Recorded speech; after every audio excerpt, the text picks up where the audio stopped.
The mayor and the police chief's new public safety plan. Courtney. And Kelsey Randy, Mayor Jacob Frey is proposing using millions in COVID relief money to curb gun violence. But with an already divided City Hall, this plan may not be able to pass a council vote, and that was obvious today. For Trinity, for 10-year-old Ladavian, for the thousands of residents and families who have been impacted by gun violence this year, this moment must mark a turning point. Surrounded by Northside community leaders, Mayor Jacob Frey responded to a violent weekend in Minneapolis with a new public safety proposal, one that aims to both crack down on violent offenders and boost preventative measures. I can let every Minneapolitan know tonight we are going to leverage and bring to bear all the intelligence assets, all the other resources we can to keep our city safe. But we've got to do this. We've got to do this together. The plan includes increasing funding to community-based violence prevention models, the hiring of civilian staff to help investigators internally, and committing to bringing in 2 more officer recruit classes by the end of the year.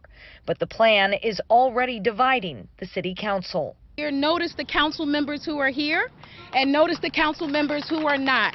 Several of those who weren't at the press conference are those who have pushed to dismantle the police department and rebuild a new public safety system. But those council members say they weren't invited. To imply that somehow their absence meant that they didn't care after they hadn't invited them, it was a really cheap, cynical political play, and I really resent it. Councilmember Steve Fletcher says he wasn't even sent a copy of the proposal, accusing the mayor of politicizing the situation. We owe them real solutions. Standing up and holding a press conference that doesn't really offer anything isn't helping the problem. It isn't saving anybody. It isn't helping anybody. And for this plan to pass, it needs majority council support. There is a disagreement. I'm hopeful that this is an area where we can unite around a common vision for a both-end approach to public safety.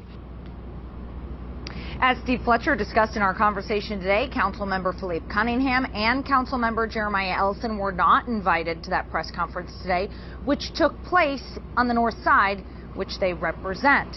Now, as I mentioned, any plan will have to pass a council vote.